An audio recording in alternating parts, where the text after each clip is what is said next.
Friends, welcome to Soji's kitchen and my family blogs లో ఈ రోజు డైలీ రొటీన్ లో ఇంకొక బ్లాగ్ తో మీ ముందుకు వచ్చేసాను. మార్నింగ్ అయితే మా రిషి స్కూల్ కి వెళ్ళిపోయింది. తర్వాత మా హస్బెండ్ కోసం అయితే లంచ్ కూడా ప్రిపేర్ చేసేసాను. బిర్యానీ, సొరకాయ పాయసం, ఇంకా పెరుగు చట్నీ ఇవన్నీ పెట్టేసిన తర్వాత ఇంట్లో పని అనేది కామన్ కదా. సో ఇంకా అన్ని సామాన్లు అన్ని తోమేసి నీట్గా ఇల్లంతా క్లీన్ చేసేసి ఇంకా నిన్న మార్కెట్కి వెళ్ళాను కదా. సో మార్కెట్కి వెళ్ళిన వెజిటేబుల్స్ అన్ని తీసేద్దామని చెప్పేసి ఒకటి తీస్తున్నాను అనమాట. ఈసారి అయితే మ్యాంగో అంత మంచిగా అనిపించలేదు. ఎందుకో కాస్ట్ అయితే నార్మల్గానే ఉంది, కానీ ఇంకా చెర్రీస్, ఆల్బక్రా అయితే మొత్తం పోగొట్టేశాను.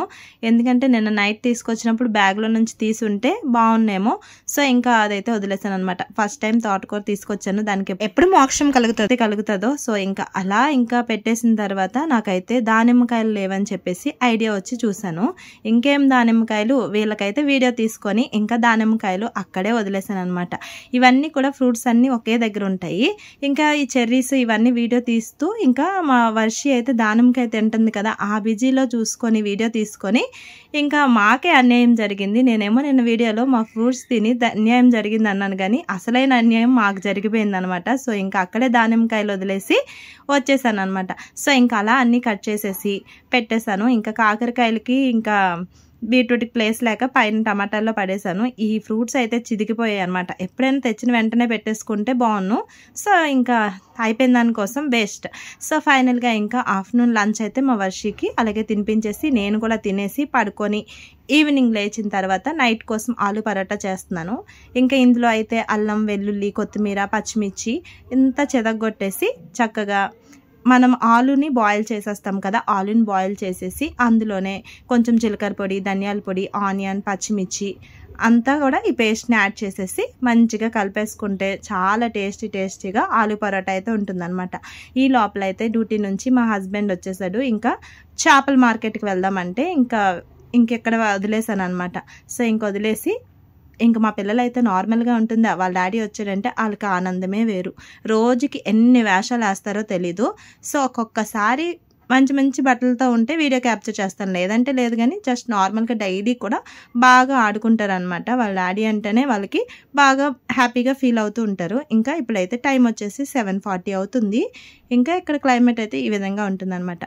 అలా మార్కెట్కి వెళ్ళే ముందు పాలు డైరీకి వెళ్ళిపోయాము. ఇంకా డైరీకి వెళ్ళిన తర్వాత పాలు, పెరుగు తీసుకుంటే ఇంకా మళ్ళీ వచ్చిన తర్వాత ఒకవేళ పాలు లేకపోయినా కూడా టెన్షన్ ఉండదు అనమాట. సో అందుకోసం అని చెప్పేసి పాలు, పెరుగు కామన్ కాబట్టి డైరీకి వెళ్ళి ఇంకా అవి తీసుకొని డైరెక్ట్ చేపల మార్కెట్కి అయితే వెళ్ళిపోయాము.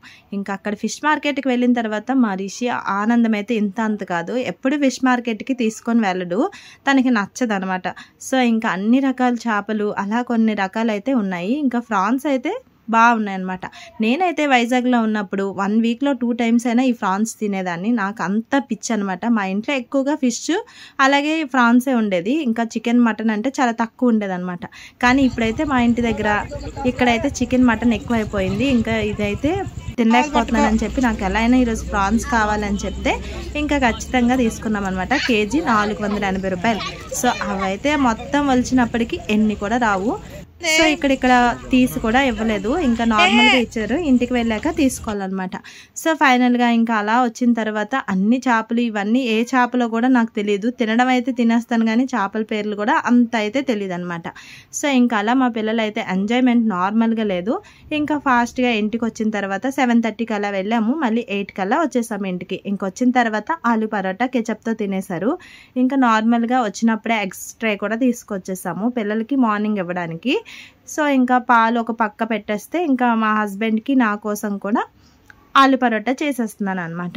సో ఇంకా ఇదంతా ఆలు పరోటా ఇవంతా తినేసిన తర్వాత కాసేపటికి ఇంకా పాలు కూడా ఇచ్చేస్తే వాళ్ళ టెన్షన్ అయితే నాకు ఉండదు.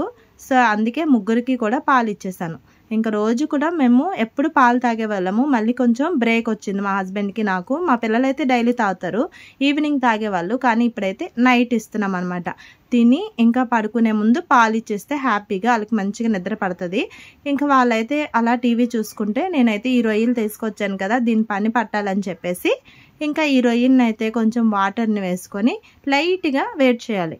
లైట్గా వేడి చేస్తే ఏంటంటే ఫాస్ట్గా దానిపైన ఉన్న లేయర్ అనేది త్వరగా వచ్చేస్తుంది. లేదంటే కొంచెం గట్టిగా ఇబ్బంది పడాల్సి వస్తుంది. జస్ట్ నార్మల్గా బాయిల్ చేసేసాము అంటే సింపుల్గా తీసేయచ్చు అనమాట. ఈ విధంగా రొయ్యలు తీసేసిన తర్వాత దీని లోపల కూడా ఒక బ్లాక్ది నాచులా ఉంటుందన్నమాట. అది కంపల్సరీగా మనం రొయ్యకి తీసుకోవాలి. ఒక్కొక్కసారి ఈజీగా మనం తీసినప్పుడు వచ్చేస్తూ ఉంటుంది, కానీ ఒక్కొక్కసారి రాదనమాట. అప్పుడు మనం ఏం చేయాలంటే పైన చిన్నది కట్ చేసేసి ఈ విధంగా లాగేసాము అంటే చక్కగా వచ్చేస్తుంది. అదేవిధంగా అన్ని రొయ్యలకి కూడా తీసేసుకొని పక్కన పెట్టేసుకోవాలన్నమాట. ఈ విధంగా సింపుల్గా వచ్చేస్తుంది. లేదు అంటే ఇప్పుడు నేను ముందు చూపించాను కదా, అలా అయినా కూడా తీసుకోవచ్చు. చిన్నది కట్ చేస్తే ఎక్కడైనా వచ్చేస్తుంది. అలా ఈరోజు ఈ వ్లాగ్ అనేది ఇంతటితో ఎండ్ చేస్తున్నా. మరి మీకు నచ్చిందా?